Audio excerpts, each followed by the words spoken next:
Oi, pessoal, meu nome é Magda Altafini, eu sou psicopedagoga clínica, especialista em neuropsicologia e hoje nós vamos falar sobre o transtorno bipolar para dar sequência à nossa série de transtornos neurológicos e psiquiátricos.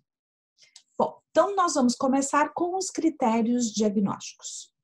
Começando pelos critérios diagnósticos do episódio maníaco. No transtorno bipolar, as pessoas têm uma oscilação de humor, né? Portanto, tem episódios maníacos e episódios depressivos. Em cada um desses episódios tem sintomas diferentes, tá? Então, vamos ver os critérios diagnósticos do episódio maníaco. O que é o episódio maníaco? O episódio maníaco é um período distinto de humor anormal e persistentemente elevado, expansivo ou irritável. Tem um aumento anormal e persistente da atividade dirigida a objetivos ou da energia. A pessoa fica com uma super energia, uma energia muito maior que o normal, né? Tem que ter uma duração mínima de uma semana, né? E presente na maior parte do dia, quase todos os dias, né? Ou em qualquer duração, se a hospitalização for necessária. Então, a pessoa tem que estar uma semana com esse humor, assim, muito elevado, expansivo e com uma energia muito grande, certo?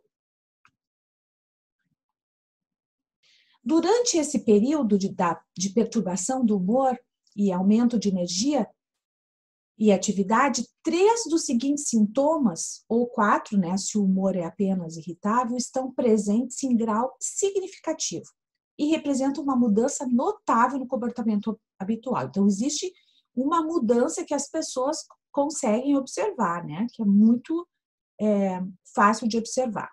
Uma autoestima inflada, né, ou uma grandiosidade, assim, eu posso tudo, eu sou o melhor, eu sou a mais linda, eu sou a mais gostosa, né? Uma redução da necessidade de sono, né? Como aumenta essa atividade, como aumenta essa energia, a pessoa não sente sono. Ela tá, como a gente diz, a 1000 por hora, né? Mais loquaz que o habitual, né? Ou pressão para continuar falando. O que é loquaz? É uma pessoa fica falando muito, muito, muito, muito, muito, né? É aquilo que a gente diz, a pessoa fica falando pelos cotovelos, né? Que não é muito normal. Inclusive, a gente ouve relatos de pacientes que dizem, meu Deus do céu, eu mesma me dou conta, assim, que eu tô falando demais. Fuga de ideias, uma experiência subjetiva de que os pensamentos estão acelerados. Então, a pessoa está conversando, está contando uma história e foge. Ela não consegue concluir aquela história, ela muda de um assunto para o outro, ela não consegue manter uma coerência, né, dentro do assunto que ela está falando, né? E ela tem essa sensação subjetiva de que a cabeça está 1000. Ela sente que a cabeça está muito acelerada e que isso não é normal, né? Distratibilidade. O que é distratibilidade? A atenção ela é desviada muito facilmente por qualquer estímulo, né? Qualquer estímulo que tiver, qualquer barulhinho, a pessoa se distrai. Ela não consegue manter a atenção na atividade que ela está realizando, seja de estudo, seja de trabalho, às vezes até assistindo um filme. Ela não tem condições. Ela fica com muita dificuldade de atenção. Aumento da atividade dirigida a objetivos, socialmente, no trabalho, escola ou agitação psicomotora. Então, se tu olhar para a pessoa, ela tem aquela agitação, ela não consegue ficar sentada, né, relaxada, ela tem aquela agitação psicomotora, certo? Envolvimento excessivo em atividades com elevado potencial para consequências dolorosas, né? Compulsões, pessoal. Ela pode ter compulsões por compras, né? Sair e estourar o cartão de crédito, ou se endividar, enfim, comprar 15 bolsas num passeio, né? Ou sair para fazer compras do supermercado e sair comprar um carro. Quer dizer, insensato, né? Indiscriminações sexuais, compulsões sexuais, ela pode ter comportamento sexual de risco, né? Não fazer uma seleção dos parceiros, né? Ou ter relações sexuais sem proteção, enfim, bem complicado. O outro critério é a perturbação do humor é grave a ponto de causar prejuízo acentuado no funcionamento social ou profissional, ou para necessitar de hospitalização a fim de prevenir dano a si mesmo ou a outras pessoas. Então, esse humor, ele é tão fora do padrão, do normal, né, que começa a prejudicar a pessoa, né, tanto na sua vida familiar, quanto na sua vida social, quanto na sua vida profissional. A perturbação do humor não é atribuível aos efeitos fisiológicos de uma substância. Não, a pessoa não está usando droga, não está usando nenhum tipo de droga, nem uma droga socialmente aceita, álcool, ou alguma medicação que possa estar provocando esses sintomas. Então, a gente sempre tem que descartar isso, né? Porque, claro, se a pessoa usar um tipo de droga que seja um estimulante, a pessoa pode ficar com esses sintomas, mas daí não é considerado transtorno bipolar. É um efeito colateral da droga, né, que a pessoa está usando, seja ela drogas ilícitas ou medicamentosas. Nós temos o episódio hipomaníaco. Né? O que é esse episódio hipomaníaco? Esse episódio, antes de entrar num episódio maníaco, né, vamos dizer, o humor está assim, o humor normal é assim. Um pouco acima, nós chamamos de um episódio hipomaníaco. E um pouco mais acima, chega no episódio maníaco. Então, é um período distinto de humor anormal e persistentemente elevado, expansivo ou irritável, e aumento anormal e persistente da atividade e energia, com duração mínima de 4 dias consecutivos e presente na maior parte do dia, quase todos os dias. Se vocês forem observar, esse item é parecido, praticamente igual ao episódio de mania. Só que não muda de uma hora para outra, ele aumenta um pouquinho, né? Essa atividade, esse humor anormal, para depois chegar num episódio maníaco. Durante o período de perturbação do humor e aumento da energia e atividade, 3 ou mais, né, dos seguintes sintomas, eles persistem, representam uma mudança notável em relação ao comportamento habitual e estão presentes em algum grau significativo. Então, tem que ter 3 ou mais dos seguintes sintomas, que na verdade são os mesmos sintomas do episódio de mania. Certo? Então, entenderam, né? Então, o humor normal, o humor hipomaníaco, né? O episódio hipomaníaco, ele tá um pouco acelerado, ele tá com autoestima um pouco mais elevada do que o normal, mas não chega a ser um episódio maníaco de verdade. E, por fim, o episódio depressivo maior. Então, seria o normal, o hipomaníaco, depois nós vamos ver no próximo slide, o maníaco. E o depressivo é abaixo do normal, né?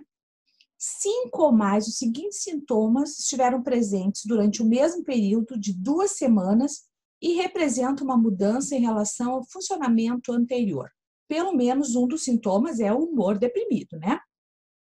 Ou 2, né, que é perda de interesse ou prazer. Então, um humor deprimido, triste, sem vontade de fazer nada, ele perde o interesse e o prazer, inclusive pelas coisas das quais ele gostava. Certo? Humor deprimido na maior parte do dia, quase todos os dias, ou por observação feita por outra pessoa. Às vezes a pessoa não se dá conta que ele está com esse humor deprimido, que ele está com esses sintomas. Mas as pessoas que convivem observam, certo?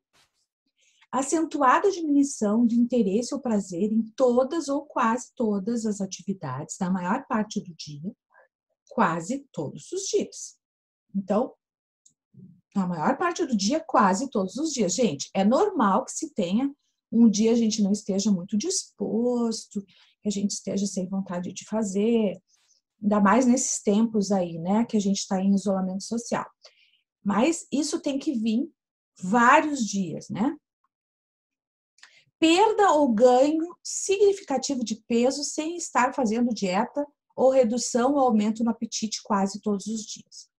Normalmente, no episódio depressivo, a pessoa ou perde completamente a fome e começa a perder peso, ou tem uma fome exagerada e começa a comer as panelas, como a gente diz, né? E acaba também ganhando peso. Então, tem uma mudança aí no peso, né? Redução ou aumento de apetite. Insônia ou hipersonia, quase diária. Algumas pessoas podem ter insônia e passar a noite inteira em claro, né? Ou hipersonia, né? Dormir a noite inteira ou o dia inteiro, passar o tempo todo dormindo, tá? Isso depende de pessoa para pessoa, tá, pessoal? Agitação ou retardo psicomotor quase todos os dias, também. Depende de pessoa para pessoa. A pessoa pode ficar muito agitada, ansiosa, e aí ter uma agitação psicomotora, ou pode ficar assim, desanimada e se arrastando, certo? Fadiga ou perda de energia quase todos os dias. A pessoa se sente cansada mesmo descansando por muitas horas, né? Ela dorme e acorda cansada, com fadiga. Sentimentos de inutilidade ou culpa excessiva ou inapropriada. Então, é muito comum a gente ouvir dos pacientes, eu não peço para nada, eu só incomodo, e muitas vezes relatam, não sirvo para nada, eu tenho que morrer mesmo, já fiz o que eu tinha que fazer, ou a questão da culpa vem muito, muito nesses episódios depressivos, eu sou culpada pelo que aconteceu com a minha mãe, com meu pai, com meu marido, com meu filho, enfim. Uma culpa excessiva e que não faz muito sentido, né? Capacidade diminuída para pensar ou se concentrar ou indecisão quase todos os dias. Também, no episódio depressivo, as pessoas têm dificuldades de atenção, de concentração. A pessoa não consegue se concentrar, foge, as ideias fogem. Pensamentos recorrentes de morte, não somente medo de morrer, mas uma ideação suicida recorrente sem um plano específico, tentativa de suicídio ou plano específico para cometer suicídio. Então, assim, um grande número, né, a maior parte, né, das pessoas que tentam suicídio ou que pensam em suicídio, né, tem algum transtorno psiquiátrico, principalmente transtorno bipolar e transtorno depressivo maior. Os sintomas causam sofrimento clinicamente significativo ou prejuízo no funcionamento social, profissional ou em outras áreas importantes da vida do indivíduo. É lógico, né? Existe um sofrimento psicológico muito grande, né? E a pessoa começa a ter prejuízos na sua vida social, na sua vida profissional, na sua vida acadêmica, enfim. A pessoa não tem condições, muitas vezes, de trabalhar, de estudar. Aqui nesse slide, vocês podem ver, né? Nós temos a linha ali, né, do humor. Bem no meio aqui, seria o humor considerado normal. Um pouco acima da linha, o episódio hipomaníaco. Mais acima, o episódio maníaco, né? Abaixo, o episódio depressivo. E ali, episódios com características mistas, né? Então, nós observamos isso, né? Por isso que o nome é transtorno bipolar, né? Porque tem que ter Então, para ser considerado um transtorno bipolar, a pessoa tem que ter tido, no mínimo, uma crise, um episódio de mania, né? E um episódio depressivo maior, certo? Ok, pessoal? Então, por hoje é só e a gente se encontra no próximo vídeo falando de um outro transtorno. Tchau, até mais!